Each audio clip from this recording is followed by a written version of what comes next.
1년 중 가장 더운 날의 시작을 알리는 초복. 조선시대 민간에서는 지금의 삼계탕인 개삼탕을 만들어 이 더위를 피해 계곡이나 산정에서 술과 음식을 즐기는 풍습에서 유래됐다고 합니다. 특히 이 원기에 보기 좋은 연계는 병아리보다는 조금 큰 이 미성숙한 닭을 일컫는 말인데요.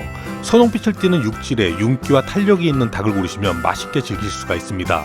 마트에서는 통상 500g 기준 마리당 3,000원대에 구매하실 수 있습니다. 삼계탕을 만들기 전에 찹쌀을 불려서 부드러운 닭죽 만들 준비를 하고요. 다음은 닭을 손질해 볼 건데요. 이 삼계탕을 담백하게 만들기 위해선 불필요한 닭의 지방을 제거해 주시는 게 좋습니다. 그래야 닭의 잡내를 최소화할 수 있고, 특히 닭의 몸속 내장 등에서 냄새가 난다면 이 흐르는 물에 깨끗하게 내장과 핏덩이들을 제거해 주셔야 냄새 없고 담백한 육수를 만드실 수가 있습니다. 연계를 이용한 삼계탕을 만들 때 이 닭 몸속에 찹쌀과 대추, 인삼, 마늘 등을 넣는데요. 이 허벅지살 근육 안쪽을 칼로 절개해주면 일명 책상다리 자세를 만들 수가 있습니다.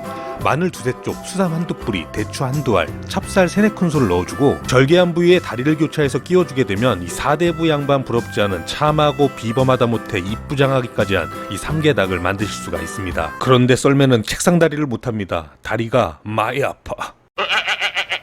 삼계탕을 만드실 때는 일반 냄비보다는 이 압력솥을 이용해야 빠르고 부드러운 육질의 삼계탕을 만드실 수가 있는데요. 또한 이 찹쌀만큼이나 중요한 재료가 바로 이 한약재입니다. 이 삼계탕에 약재를 넣는 이유는 이 잡내를 제거하는 목적도 있지만 이 닭국물만 먹고 무슨 영양가가 있겠어요, 솔직히. 이 영양소 강화를 위해서 이 넣어주는 게 국놀입니다. 이 약재를 따로 구매하지 마시고 이 초복 때가 되면 마트 진열장에 이 한가득 저렴하게 이 티백 형식으로 판매를 하니까 이 패키지화된 약재 편리하게 이용하시면 됩니다. 또 하나 중요한 사실은 이 삼계탕 업장에서는요, 이 대량으로 이 닭의 잡뼈와 닭발 등을 삶은 육수를 이용해서 닭을 삶기 때문에 육수 자체에서 차이가 발생할 수밖에 없는데요. 제가 또 그렇게 만들면 썰매나 차라리 사 먹고 말지 하실 것 같아서 썰매의 팁, 바로 한우 사골 육수를 이용해서 삼계탕을 만들 겁니다. 시중에 저렴하게 파는 우고레키스 육수는 절대 안 되고요. 100% 한우 사골 육수를 사용하시면 됩니다. 그래서 나온 게 이 썰맨의 한우 사골 육수 아시죠? 구매하시라는 건 아니고요. 1.3kg에 10,000원도 안 돼요. 거저다 거저. 드셔보신 분들은 아시죠? 여기까지만 하겠습니다. 아휴, 썰매 피부처럼 뽀얗다 뽀얘. 자, 사골 육수를 압력솥에 넣는데요. 물과 희석해서 사용하셔야 합니다. 1:1 비율 정도로 넣어주시면 되고요. 압력솥 닫고 이 추가 움직일 때까지 끓여주시면 됩니다. 이 추가 움직인 후에는 이 10분간 약불로 뜸 들이신 후에 불 꺼주시고요.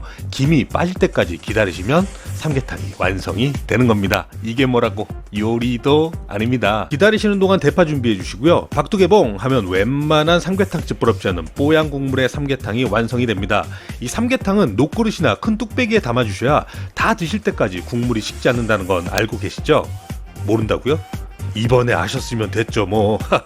준비된 녹그릇에 사대부집 규수 같은 이쁘장한 닭을 올려주시고요. 이 뽀얀 닭육수를 넣고 이 대파를 한가득 또 넣어주게 되면 맛있는 초복, 더위야 물러거라, 이 삼계탕이 완성됩니다. 지난번 영상에서 만들었던 백김치나 겉절이 또는 이 파김치까지 완벽 세팅해주면 그 누가 뭐래도 이건 유명 삼계탕집 맛과 비주얼이야 하고 칭찬에 칭찬을 받을 수 있습니다. 간은 후추와 소금 간으로 하시면 되고요. 감칠맛 원하시면 맛소금 조금 이용하시면 그 맛 화성 가겠죠? 자, 일단 닭다리부터 뜯어 하시고요. 자, 닭 속에 들어있는 이 찹쌀까지 먹어줘야지 마무리가 되는 거겠죠? 자, 타임이 왔습니다. 하세요. 부끄러워하지 말고